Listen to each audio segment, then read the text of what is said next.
As retail degenerates, we all have the need to compulsively gamble in rapidly depreciating financial derivatives that we probably don't fully understand.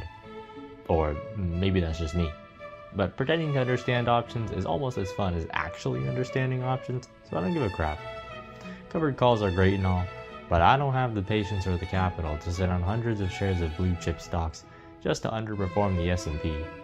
And as a profit-maxing degenerate, I need my strategy to annualize to like 60% ROI, so I have something to daydream about while my portfolio slowly slides into a margin call.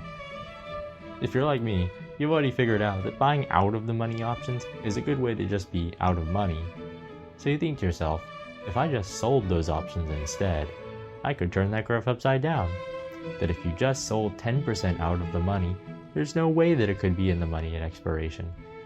That is exactly 1 week before Donald Trump decides that it's time for more tariffs on the penguins of Madagascar, and your underlying stock drops 20% overnight, causing you to discover that you can in fact keep digging after you hit rock bottom. You got into the options world to make money. You didn't think selling naked meant you have to get naked behind a Wendy's dumpster.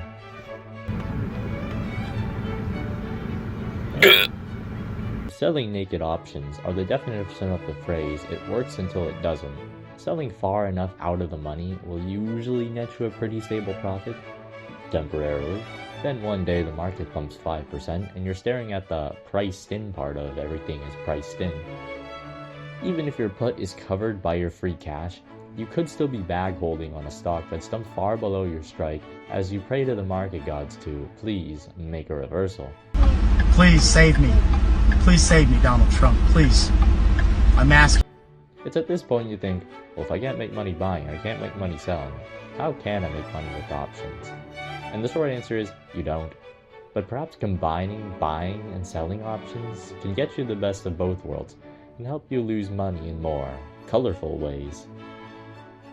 With the credit spread, instead of just selling an option, we also buy another option further out of the money than the option that we sold. By doing this, you trade some premium that you would normally get for some downside protection should the position move against you. Rather than your max loss being infinite plus some rope from Home Depot, credit spreads allow you to cap your losses to the difference between the two strike prices. Like any short option strategy, you can do this on the call or the put side. The goal of the strategy is for both legs to expire out of the money, so selling call credit spreads is a bearish position, while selling put credit spreads is a bullish position. Let's take a naked put on Apple for example. If you sold a put at the 225 strike, expiring in a week, your max gain would be around $180, but your max loss would be around $22,400 if the stock plummeted to zero.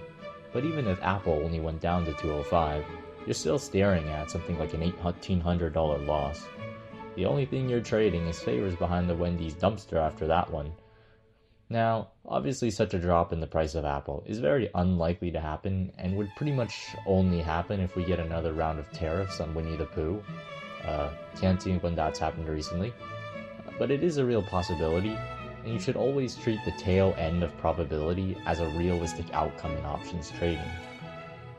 Now, let's say that you instead sold a put credit spread, with the short leg of the spread having a strike of 225, and the long leg of the spread being at 220. You receive $180 in premium for your short leg, but you have to pay $42 for your long leg, netting you $138 in premium, and you do collect less premium than selling naked.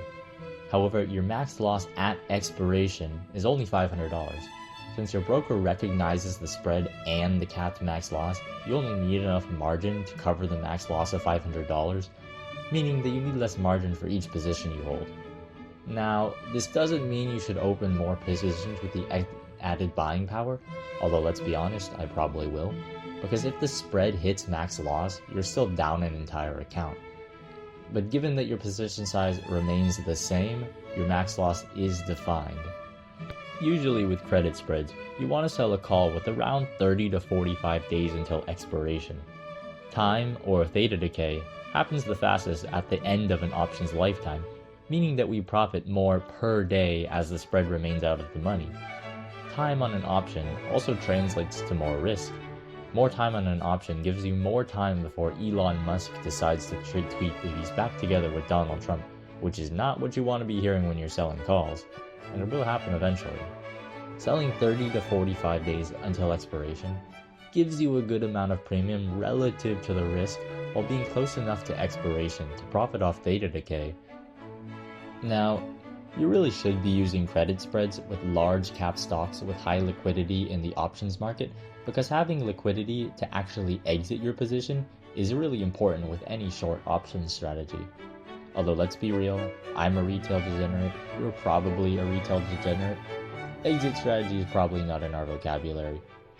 It's tempting to sell credit spreads against high vol, low cap stocks because of the insane options premium you can collect by selling these crappy stocks, but you have to think, there's probably a reason why you can collect so much premium selling this garbage. Back when I was a boy getting into the world of options trading, I would see the premium I could collect by selling these crappy companies, and think, if I just sold 10% out of the money, put credit spreads, there was no way that the stock could tank that much in a week. The annualized 300% conservative return and the strong dose of fireball gave me just enough courage to start testing my incredibly stupid idea. And it did work for a couple of weeks. I thought, holy crap, I've literally found free money. That was until one of my crappy high-vol stocks inevitably performed like crap, and I lost my over-leveraged ass. These strategies of selling far out-of-the-money credit spreads against high-volatility stocks work until they don't.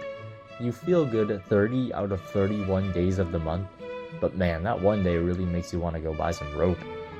I learned firsthand that selling credit spreads further out of the money doesn't mean you'll make more money over the long run.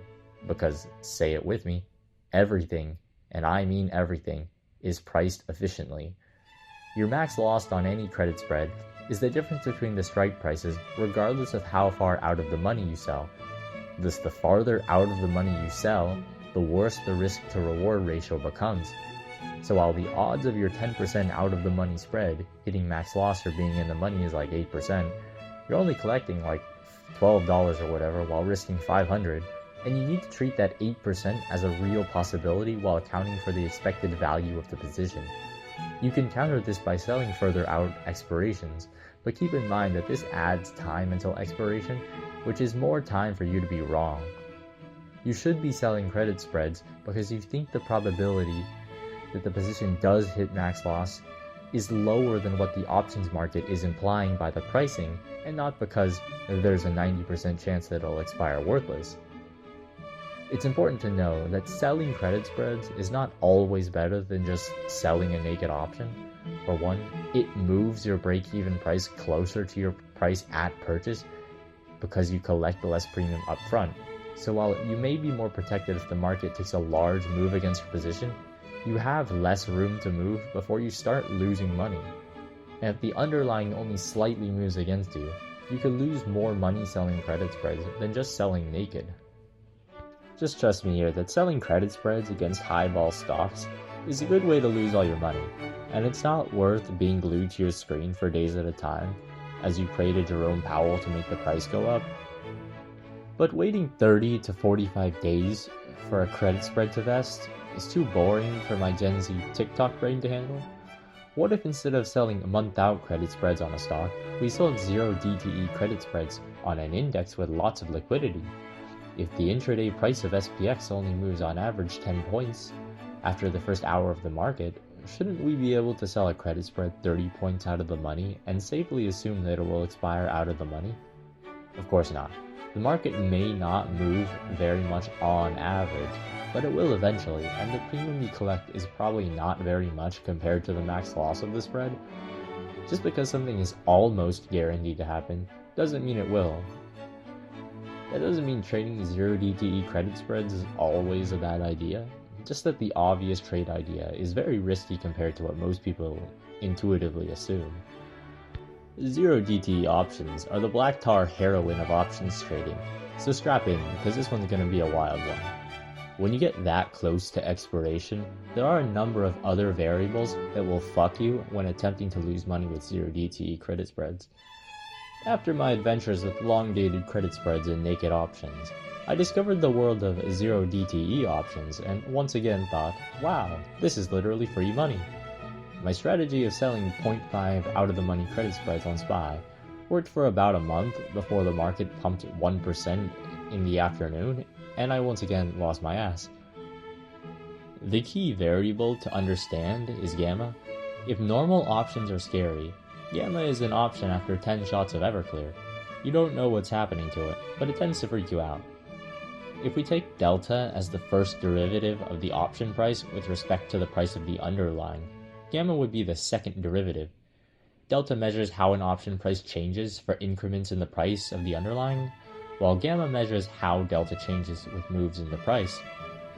Ordinarily, the gamma curve is quite flat even at the money, where the gamma is expected to be the highest, or where delta and thus option prices are expected to change the most.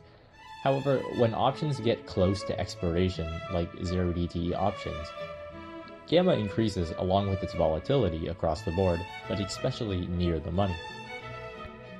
Logically speaking, the closer an option gets to expiration, the less extrinsic value it has, because at expiration, your option can only be either in the money or out of the money. Even if your strike is just 1 point off of being in the money, it still expires worthless. Thus, every option in the money should have a delta of 1, and every option out of the money should have a delta of 0 at expiration. Working backwards from this, an option a few minutes from expiration should have a gamma that's basically flat besides a spike to 1 right at the money, because your delta should either approach 1 or 0 at expiration. And as you work your way farther back, the gamma curve becomes flatter because more time until expiration means more time for the underlying price to change, and thus delta and therefore gamma don't change as much at the money when further out. Thus, at 0DTE, gamma is very, very intense. Small changes in the price near the money can mean large changes in the option price, even if your option is still out of the money, just because of how little time the price of the underlying has to change, and because delta must approach either 1 or 0 at expiration. So why does this matter for me? Well, by selling 0DTE credit spreads, you take the full exposure of gamma if the spread moves even slightly against you, meaning that if you plan to exit the position at a 30% loss, the price could change so fast that it blows past your stop loss and you don't even have a bag left to hold. And because the curve is so steep, there's a real possibility, especially towards the end of the day, you'll have an unrealized loss greater than the potential max loss at expiration. Any short 0DTE option strategy is almost always going to be short gamma, which means you make money if the price moves in your direction less than the theta decay of your option. Because of this, the short leg of your spread could be gaining value because of gamma, while the long leg of your spread could be losing money because of theta. And while you might be right at the end of the day, your broker may liquidate you at the bottom as margin requirements increase and your unrealized loss is suddenly much bigger than your account size. But not only that, the bid-ask spread becomes rail thin near expiration, so not only do you have gamma fucking you when you're in, the bid-ask spread will fuck you when you try to pull out. All this to say that you probably shouldn't trade 0DTE options, but hey, never stopped me before.